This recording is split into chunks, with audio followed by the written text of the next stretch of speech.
Welcome to Dungeons & Dragons 101, specifically Getting Started for Free.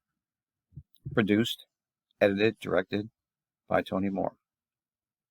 I have been playing Dungeons & Dragons since 1980, and I can tell you from experience that it does get kind of pricey trying to get started buying books and dice and other things you might need. I'm going to show you some resources that are online that you can use to get started for free. When I talk about getting started for free, this is the website you want to come to. It's 5th edition SRD. In your web browser, just put in 5E SRD, and this will pop up. Everything on this website you can use. All the information is pulled from the Player's Handbook, which as a player you would have access to if you wanted to spend $50 for a book. You don't need to spend $50 for a book now because this website has it all for you. It takes you through all the basics, things like ability scores, backgrounds, character type creation things. It gives you all the races that you can play. And this says other races down there. They're unique races that you have to have permission to play. But for a beginner, you would just stick with the ones you see here. And then you have the classes, from Barbarian, who is more like a Conan type of character, to a wizard, think Lord of the Rings and Gandalf. All these are choices you can make that will drive how your character is built and how your character is played and what he or she can actually do while you're playing the character.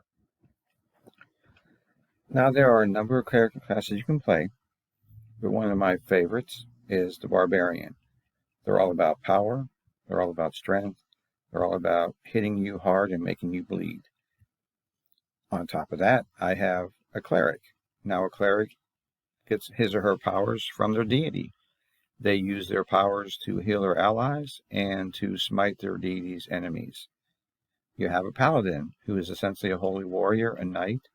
They are not as bloodthirsty as Barbarian, yet they are capable combat warriors who get their powers from their gods. And then my personal favorite is the Sorcerer. They're all about blasting you with magic, fireballs, and things like that, and having their way on the battlefield, essentially, without actually having to go ahead and wield a sword. Every character has to have ability scores. Now, you can spend money on a bunch of dice, and many players prefer to have dice that they can roll on the table. However, if you don't have the extra money, then there are a number of dice rollers you can get access to online. And this one is through a website called Wizards.com. You can go to their website and just put in dice roller, and it'll bring up this dice roller for you.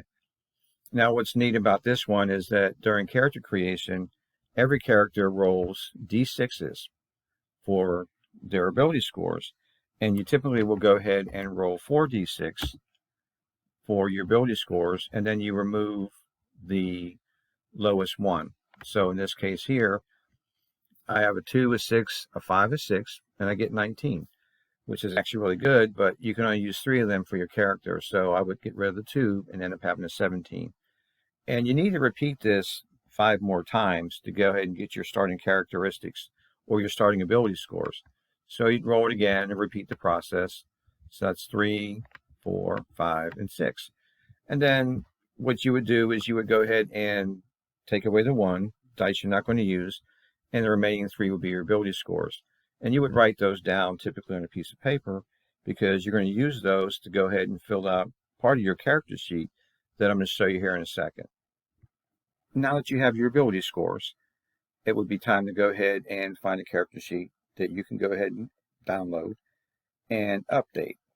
There are a number of different websites you can go to. You can just type in Dungeons & Dragons 5th edition character sheet, fillable PDF, and you'll literally get page after page after page. So I don't have any one particular to go and direct you to. However, this is one that I like to use.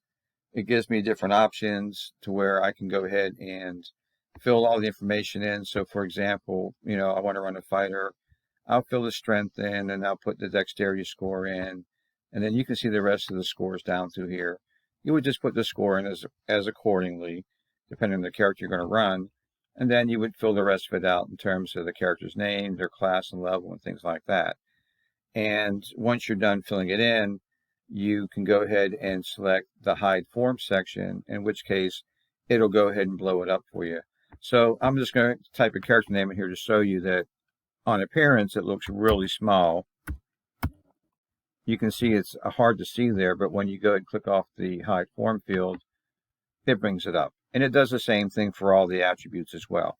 So we're not going to cover the rest of the character sheet because we have a limited time in this phase of the lesson, but I wanted you to see what these character sheets look like and how easy they are to use. You can save this as a PDF, and then as your character advances in level and in power, you can make updates by just opening up the character sheet, typing it in, and then going ahead and saving the form.